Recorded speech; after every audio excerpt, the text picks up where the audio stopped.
ଶ୍ରୋତାବନ୍ଧୁ, ପିଣ୍ଡରୁ ଯେତେବେଳେ ପ୍ରାଣ ଛାଡ଼ିଯିବ, ସାଙ୍ଗସାଥି ଜ୍ଞାତି ପରିଜନ 2 ଦିନ 4 ଦିନ ମନେ ରଖିବେ, ତାପରେ ସେମାନେ ଧୀରେ ଧୀରେ ଭୁଲିଯିବେ। କିନ୍ତୁ ଜନ୍ମଦାତ୍ରୀ ମା' ସେ ଜୀବନର ଅନ୍ତିମ ମୁହୂର୍ତ୍ତ ପର୍ଯ୍ୟନ୍ତ କେବେ ଭୁଲିବ ନାହିଁ। ଆଉ ସନ୍ତାନର ସ୍ମୃତିକୁ ମନେ ପକାଇ ବାରମ୍ବାର ବିଳାପ କରୁଥିବ। ଆଜି ମଧ୍ୟ ଜଣେ ମା' ସ୍ୱାମୀଶ୍ରୀଙ୍କ ବିୟୋଗରେ କେମିତି ବିଳାପ କରି ଉଠୁଛନ୍ତି, ଏହି କବିତାରେ ବର୍ଣ୍ଣନା କରାଯାଇଛି। ଏହି କବିତାର ଟପିକ୍ ରହିଛି ମାତାଙ୍କ ରୋଦନ। ଆସନ୍ତୁ ପଢ଼ି ଶୁଣିବା। ଫାଟି ପଡ଼ିବ କି ଆକାଶ, ଫାଟି ପଡ଼ିବ ମହି, ସ୍ୱାମୀଶ୍ରୀ ବିଶୀଙ୍କ ବିୟୋଗେ ନୀର ଯାଉଛି ବହି। କାନ୍ଦୁଛନ୍ତି ମାତା ପିତା ଜନତା ସହପାଠିନୀ, ଦୃଶ୍ୟ ଦେଖି କଠିନ ହୃଦୟରେ ଜଳୁଛି ବହ୍ନି।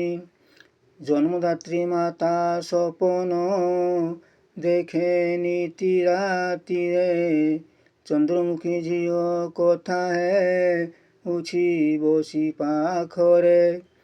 ନୟନ ଖୋଲିଲେ ବାସ୍ତବ ନୁହେଁ ଅଟେ ସପନ, ଝିଅ ସ୍ମୃତି ସ୍ମରି ଅତି ଦୁଃଖରେ କରେ ରୋଦନ। ସୁନା ପକ୍ଷୀ ସ୍ନେହ ପଞ୍ଜୁରୀ ଭାଙ୍ଗି କେଣେ ତୁ ଗଲୁ, ହତଭାଗିନୀ ହେ ମା'କୁ ସାଥେ କି ପାନ ନେଲୁ। ସୁନା ପକ୍ଷୀ ସ୍ନେହ ପଞ୍ଜୁରୀ ଭାଙ୍ଗି କେଣେ ତୁ ଗଲୁ, ହତଭାଗିନୀ ହେ ମା'କୁ ସାଥେ କି ପାନ ନେଲୁ। ତୋ ବିନା ଶୂନ୍ୟ ଏ ଘରଟି, ଶୂନ୍ୟ ଲାଗେ ଏ ପିଣ୍ଡ, ହତଶିରି ହୋଇ ପଡ଼ିଛି ତୋ ବିନୁ ଗାଁ ଦାଣ୍ଡ।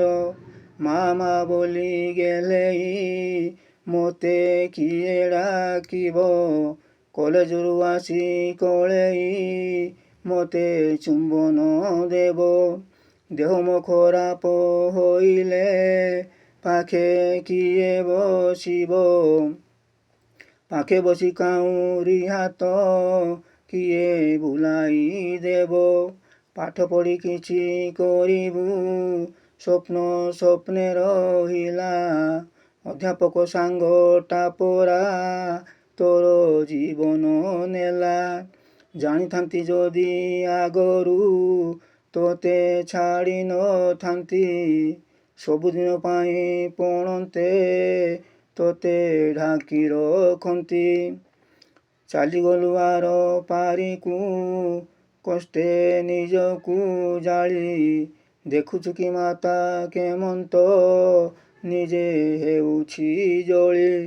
ନୟନ ପିତୁଳି ମୋଗଳା ମାଳି ହୃଦ ସ୍ପନ୍ଦନ, ତୋର ବିହୁନେ ମୁଁ କେମନ୍ତ କାଟିବି ଏ ଜୀବନ। ନୟନ ପିତୁଳି ମୋଗଳା ମାଳି ହୃଦ ସ୍ପନ୍ଦନ, ତୋର ବିହୁନେ ମୁଁ କେମନ୍ତ କାଟିବି ଏ ଜୀବନ। ନିବେଦନ ହେନ ଈଶ୍ୱର ମୋତେ ନିଅ ତ୍ୱରିତ, ବଳିଲାଣି ଦୁଃଖ ଅନ୍ତିମ କର ଜୀବନ ପଥ। ଜୀବନ ଦୀପଟା ଲିଭିଲା, ଲିଭିବ ଆମ ଦୀପ, ସାଙ୍ଗସାଥି ପରିଜନ ଏ କରୁଥିବେ ବିଳାପ।